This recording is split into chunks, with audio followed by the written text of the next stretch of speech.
Hello everybody and welcome to the first in a mini-series of Behind the Scenes with Daggerwin. This is where I'm going to show you how I make everything for my channel. Basically, when it comes to screenshots, the way I make the videos, where I edit them, where I record, so you'll be able to see my workspace, my gaming setup, all that kind of stuff. But we're going to kick things off today with how I create the screenshots. And first of all, I must apologise about how messy my my workspace in Serif Draw Plus is. Now, I don't actually use Photoshop for my screenshots. I do just use Serif Draw Plus X8, which is actually a fairly old piece of software, but I've just found it so useful. I used to use X6, but I updated, I don't know, a year ago or so to X8, which was still pretty old at the time. And I've just found it really good. So yeah, let's just try and break down a screenshot. This is, as you can see, Upton Farm screenshot from, I think it's about a day ago, and it's in a number of layers. We've got many pieces to it. I tend to keep the same sort of theme, and in fact this is a very new theme where I've got the transparency set into each screenshot from the game.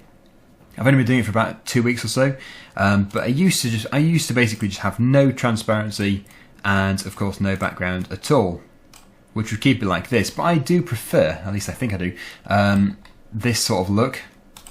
I do mess around with my screenshot ideas quite a bit, my thumbnail ideas. So yeah, that is Upton Farm, and ever since I did Dusty Cove, I added this sort of this triangle off the side, and I've only just adapted it to have the episode number and what it's about in here. I think when I first started doing that, I used to say seasons or something. I think it did, but I've kept that style and it looks okay. So yeah, hopefully you're happy with what I do there. Now the font which I use is Kazuka Gothic Pro H, if you're interested. I didn't used to use it actually. I've only just changed again from the one which is used for the Farming Simulator title, at least I think it is. I'm not sure the exact pronunciation of this one. Helvetica, I think it is. LT STD Ultra Compressed. And yeah, the colours I do vary quite often. The Farming Simulator logo I have embossed. If we go into the effects, you can see I've put a drop shadow on it, and also put the bevel and emboss mode on as well, just to make it look a bit more, well, to make it stand out a bit further. I think it does add a bit more to it, and I've put a slight rotation on that as well, about 4.6 degrees. So that is that. We've then got the beacons. Now I do tend to always add a beacon texture, if you like. I think it makes it look better.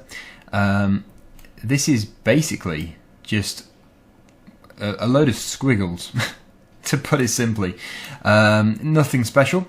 I've got two inside each, well, one inside each other. There we've got a lighter yellow with the orange, and then when you actually render this as a screenshot, as a thumbnail, it sort of gets rid of the sharper lines and it looks like a beacon, as if it was flashing. So that's what I do there.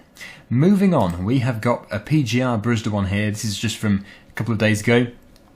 I actually don't do much with these. It's due a revamp, probably the same sort of style. All I do is put the episode number in the corner, and that is it. Having said that, I do actually change quite a bit of stuff with the thumbnails themselves. So if we just open up this page here, you can see that we've actually got a lot of filters on the right hand side. It's mostly the lighting, but what I tend to do is add exposure and highlights to each of my in-game screenshots. So if I reset this here, at least you should be able to see. Funny, it's not working. There we go. That sort of idea. It goes pretty dull. The game is fairly dark as standard, which you don't really appreciate when you're playing the game, but when you do a screenshot, it does come out pretty dark. So yeah, I put quite a bit of exposure on, probably more than I should do, but when it's done as a thumbnail, it looks okay. And then I just put some highlights on as well to bring back some of the detail. So that's what I do there. Moving on, it says My Summer Car, but it isn't. It's actually Car Mechanic Simulator. Very simple here. Same idea. Nothing too special here actually at all. So that is as it is. And the West Coast, this is actually taking the same theme as the Upton Farm thumbnails where I've got the transparency with the black background behind, and I've got realistic here instead of interactive, and the episode number just there. And yeah, I don't think there's anything else I do. Oh, actually I do, yeah. Oh, that's from stock photo. Yeah, we've got some smoke. Now, obviously this is actually a terrible example because there wouldn't be a smoking sheep, but I do tend to add smoke to some of the thumbnails. The reason for this is really just to make things stand out a bit further. Some people say, oh, why do you do that? It's clickbait and stuff. It's not clickbait. It is not clickbait. There is no way a bit of smoke could make you click on the video unless you're obsessed with smoke. But yeah, I think there were a few multiplayer videos where it was kind of clickbait because I had like a tractor on its side with an arrow pointing to it. That's getting towards that, but clickbait to me is either something which doesn't even happen in the video, which is totally misleading, and yeah, it's totally wrong. I would never do that. But it's more as well, if it's something which is actually in the video, but like you put a circle around it and an arrow pointing to it, or maybe 2 arrows pointing to it, really emphasising something which may only be something very minor in the video. So, I mean, yeah, you've got to be careful with what is and what isn't clickbait, but I think really, despite being criticised in the past for it, I don't think mine really are. There have been a few which have been getting very close to what some people would consider as bait, but yeah, yeah, that's all I can really say about that. But don't worry, yeah, what you've seen in my thumbnails already is as extreme as it will ever get. It will never get stupid like some YouTubers do, where like every single thumbnail is just there to entice you to click on it, and then you find out the video it's maybe not exactly what you expected. So yeah, it'll always be something which is at least half related to what happens in the video. Anyway, yeah, I've got loads of beacons here as well. Sometimes I do actually recolour these and use them as lights on tractors.